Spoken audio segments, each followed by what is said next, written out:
अजित पवार गटातील माजी आमदार विलास लांडे यांनी शरद पवारांची भेट घेतल्यानंतर आज त्यांचे पुत्र विक्रांत लांडे यांनी सुद्धा आज शरद पवारांची भेट घेतली आणि भेट कोणी घडवली आहे तर अजित पवारांची साथ सोडून ज्यांनी शरद पवारांची तुतारी फुंकली आहे ते अजित गव्हाण यांनी। दोघंही विलास लांडे यांचे अतिशय निकटवर्ती आहेत। आपण आज विक्रांत लांडे यांच्याशी बोलणार आहोत कारण विलास लांडे कधीच त्यांची भूमिका जी आहे ते जाहीरपणे सांगत नाहीत। नेमकी भूमिका काय आहे लांडे कुटुंबियांची या विधानसभेच्या अनुषंगाने? आम्ही अजित गव्हाणे यांच्या बरोबरच आहोत। राहिला प्रश्न शरद पवार साहेबांच्या गटात की अजितदादांच्या गटात, साहेबांनी तारीख द्यायची वेळ आहे, त्या तारखेसाठी आम्ही थांबलेलो आहोत आणि त्याच संदर्भात आज आमची भेट झाली आहे।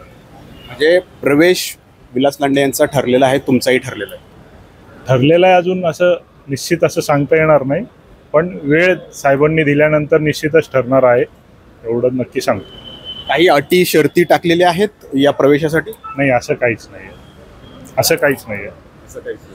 खरं तर तुम्ही ज्या दिवशी प्रवेश केला त्या दिवशी विलास लांडे स्वतः प्रवेश करणार होते, विक्रांत लांडे सुद्धा त्याच दिवशी प्रवेश करणार होते। आता तरी प्रवेश निश्चित मानायचा की प्रवेशाच्या तारखे दिवशी आणखी काही गोडगंबाळ या ठिकाणी होऊ शकतो? नाही, लांडे साहेबांची भूमिका भोसरी विधानसभेच्या संदर्भात पहिल्यापासून क्लिअर कट आहे।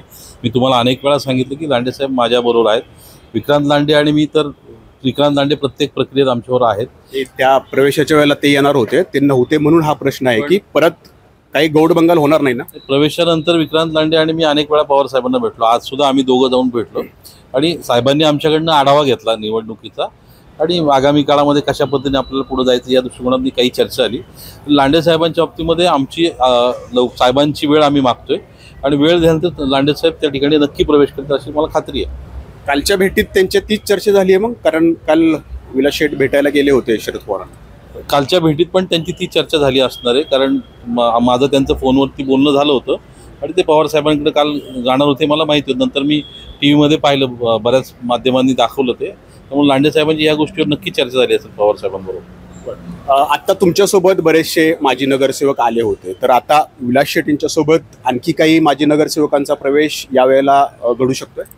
आता भोसरी विधानसभेतले सगळेच माजी नगरसेवक आता आम्ही प्रवेश ऑलरेडी केलेला आहे। अजूनही काही लोक जे आहेत ते सुद्धा लांडे साहेबांवर प्रवेश करतील, त्याच्यामुळं येत्या दिवसात काही दिवसात आपल्याला ते लक्षात येईल सगळ्यांना।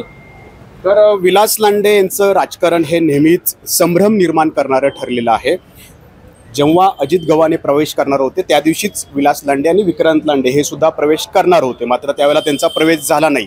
त्यामुळं आता शरद पवारांनी तारीख दिली की विलास लांडे आणि विक्रांत लांडे हे प्रवेश करतील असं विक्रांत लांडे या ठिकाणी ठामपणे सांगतायत। मात्र जोपर्यंत विलास लांडे आपल्या हाती तुतारी घेत नाहीत तोपर्यंत म्हणता येणार नाही की विलास लांडे हे तुतारी फुंकतायत। नाजिमुल्ला, एबीपी माझा, पिंपरी चिंचवड। एबीपी माझा, उघडा डोळे बघा नीट।